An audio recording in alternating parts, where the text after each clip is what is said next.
बिना भक्ति और बिना प्रेम के ज्ञान अधूरा है, और बिना ज्ञान के भक्ति और प्रेम भी अधूरी है।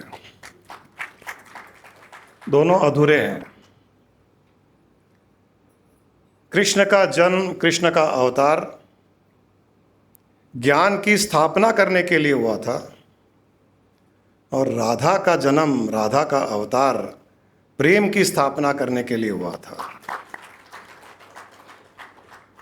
बिना प्रेम के कृष्ण का ज्ञान अधूरा, बिना कृष्ण के ज्ञान के राधा का प्रेम अधूरा। केवल प्रेम भी अधूरा है और केवल ज्ञान भी अधूरा है। ये दोनों का समावेश, ये दोनों का योग, ये दोनों का मिलन हमें पूर्ण बनाता है। इसीलिए राधा कृष्ण को पूर्ण माना गया है।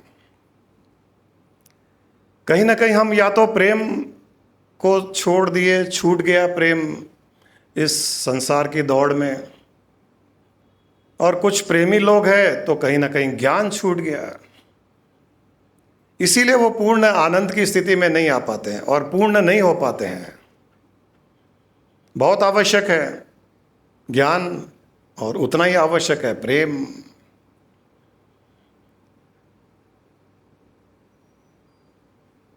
कई पति पत्नियों में देखा जाता है, परिवार में देखा जाता है। हर ऐसी वस्तु है, जीवन में हर कुछ है, लेकिन कहीं ना कहीं आपस में प्रेम की कमी रह गई। जीवन को खुशहाल बनाया जा सकता है, लेकिन कहीं ना कहीं प्रेम की कमी रह गई, आपसी प्रेम की कमी रह गई। और इसीलिए इंसान और कहीं भागता है, बाहर ढूंढता है। एक बार एक पत्नी ने अपने पति से पूछा कि मुझे एक बात बताइए, जब कभी पार्वती शिव के साथ होती है तो शिव के हाथ में त्रिशूल होता है, जब कभी लक्ष्मी जी विष्णु जी के साथ होती है तो विष्णु के उंगली में सुदर्शन चक्र होता है, जब कभी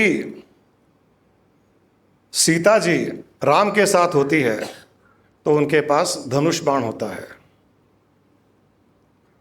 लेकिन जब राधा कृष्ण के पास होती है तो केवल बांसुरी होती है। ऐसा क्यों? जवाब बहुत सुंदर था, होली के लायक है। उन्होंने कहा, पार्वती शिव की पत्नी थी,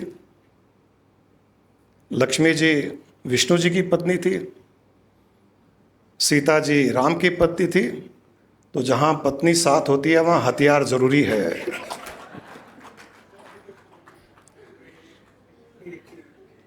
पत्नी साथ होती है तो हथियार चाहिए, लेकिन गर्लफ्रेंड होती है साथ में तो बांसुरी बजाने का मजा अलग ही है।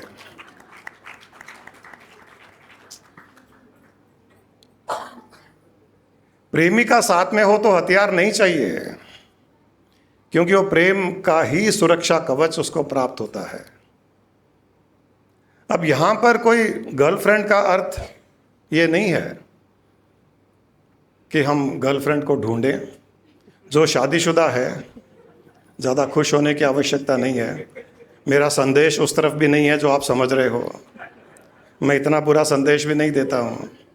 लेकिन इसमें ट्विस्ट यही है, ट्विस्ट यही है कि अपनी पत्नी में ही प्रेमिका ढूंढ लेना चाहिए जिसे हम बांसुरी बजा सकें।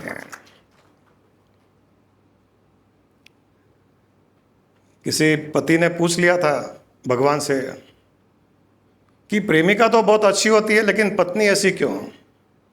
भगवान ने कहा, गर्लफ्रेंड प्रेमिका मैंने बनाई, पत्नी तुमने बनाई। मेरी रचना में कोई कमी नहीं है, मेरी रचना में कमी नहीं है, तुम्हारी रचना में कमी है।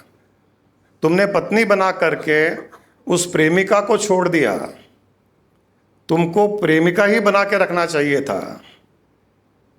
तो यहां पर प्रेमिका का अर्थ है कि पत्नी के साथ में ऐसा रिश्ता बना के रखिए कि वो रोज गर्लफ्रेंड दिखाई दे, रोज प्रेमिका दिखाई दे। इतना प्रेम होना चाहिए पति पत्नी के बीच में कि उनमें रोज एक नयापन दिखाई दे। हम कहाँ मिस कर देते हैं, हम कहाँ छूट जाते हैं, हम हमारी यात्रा को कहाँ छोड़ देते हैं। शादी होने के पश्चात प्रेम कहाँ छूट जाता है। सबसे गोल्डन पीरियड होता है, देखा, सबको याद है, जितने शादीशुदा यहां बैठे हैं सबको याद है, courtship was the best period of life. उस कोर्टशिप को मेंटेन करना वो हमारी जिम्मेदारी है और किया जा सकता है अगर रोज नयापन हो और थोड़ा टेढ़ापन भी हो। इतना लाइफ को यूज्ड नहीं लेना चाहिए, इतना लाइफ को टेकन फॉर ग्रांटेड नहीं लेना चाहिए कि हमारा प्रेम छूट जाए। भगवान ने प्रेमिका दे दी है जीवन भर साथ निभाने के लिए। प्रेमिका का अर्थ है कंपेनियन, एक मित्र जिससे हम हर कुछ बात कर सकें। पति पत्नी के बीच में ऐसा रिश्ता होना चाहिए कि वो एक दूसरे से कुछ भी बात कर सके और एक दूसरे उन बातों में जजमेंट न करे, सुन ले, ज़रूरत हो तो एडवाइस दे, ज़रूरत ना हो तो चुप रहे। क्योंकि कई बार पत्नी कुछ केवल सुनाने के लिए, कहने के लिए, शेयर करने के लिए करती है, उसको एडवाइस भी नहीं चाहिए और एक्शन भी नहीं चाहिए। पति थोड़े ऐसा सोचते हैं कि मेरी पत्नी को अच्छा ऐसा हुआ, बच्चों ने ऐसा किया, मेरी माँ ने ऐसा किया, पिता ने ऐसा किया, जा करके एक्शन ले लेते हैं। अरे एक्शन लेने के लिए उसने नहीं कहा था, उसने केवल आपके कान किराए पर मांगे थे। ये पतियों को नहीं समझ में आता कि एक आधे घंटे के लिए आपका कान किराए पर दे दीजिए। वो सोचते हैं कि इसको बहुत तकलीफ हो रही है, एक्शन लेना है मुझे। ये गलती कई पति करते हैं। और पति कुछ शेयर करते हैं पत्नी से तो पत्नी भी थोड़ी सी इंटरेस्ट नहीं लेती है उनके बातों में, या ये सब बात मेरे करने का कोई मतलब नहीं है, आप अपने दोस्तों से कीजिए। कहीं ना कहीं प्रेम छूट गया। जो इंसान पत्नी को ही प्रेमिका बना के रखता है वो जीवन भर बांसुरी का आनंद लेता है। वो बांसुरी बजाता है और पति की आवाज़ भी पत्नी को बांसुरी जैसी लगती है, पत्नी की आवाज़ पति को भी बांसुरी जैसी लगती है। लगनी चाहिए, लगनी चाहिए। थोड़ा टेढ़ापन, जो मैंने कहा, टेढ़ापन का अर्थ है थोड़ी हंसी मजाक, थोड़ा टांग खींचना, थोड़ा सा एक चुटकुला आपस में होना चाहिए। पति पत्नी हो, परिवार हो, बच्चों के साथ हो, माँ बाप के साथ हो, हर किसी के साथ में, परिवार में ये सब हंसी मजाक थोड़ा होना चाहिए। जैसे हम होली के समय करते हैं। होली के समय हम ये क्यों कहते हैं, होली है भाई, होली है, बुरा न मानो होली है। ये रोज होना चाहिए, हर दिन हर किसी के मन में ये होना चाहिए, भाई होली है, बुरा न मानो होली है। पत्नी कुछ बोल दे, पति कुछ बोल दे, बच्चे कुछ बोल दे, माँ बाप कुछ बोल दे, सास ससुर कुछ बोल दे, बुरा न मानो भाई होली है। ये रोज क्यों नहीं हो सकता है, ये रोज होना चाहिए। इसके लिए थोड़ा टेढ़ापन होना चाहिए। टेढ़ापन का अर्थ है थोड़ा चुलबुलापन, थोड़ा लहराना। लाइफ को इतना सीरियसली नहीं लेना चाहिए जितना लोग लेते हैं। लाइफ इतनी सीरियस नहीं है। लाइफ बहुत स्मूथ चलने वाली चीज़ है।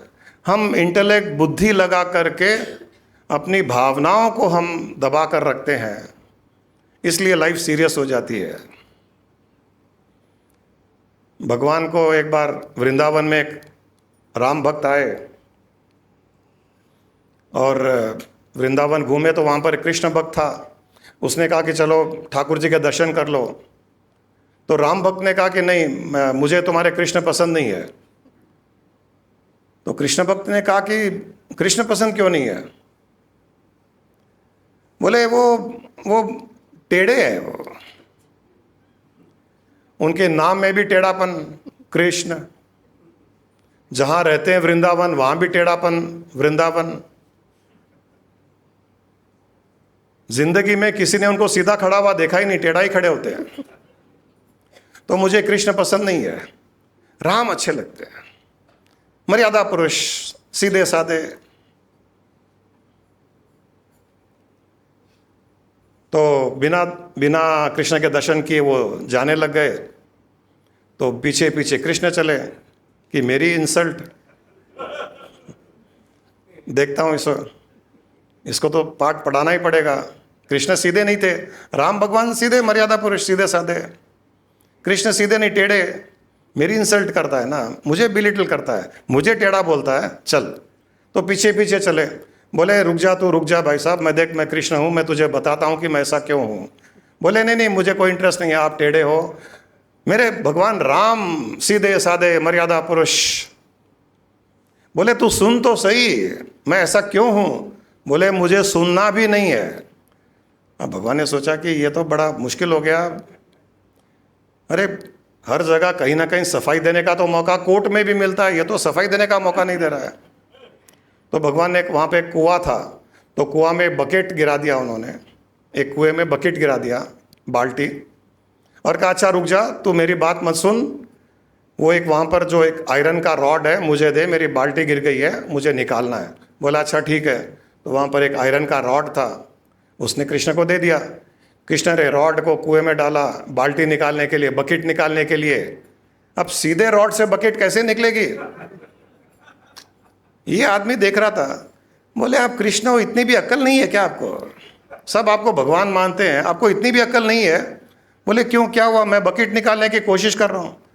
बोले ऐसे सीधे रॉड से बकेट नहीं निकलेगी, इसको थोड़ा टेढ़ा करना पड़ेगा तो बकेट निकलेगी।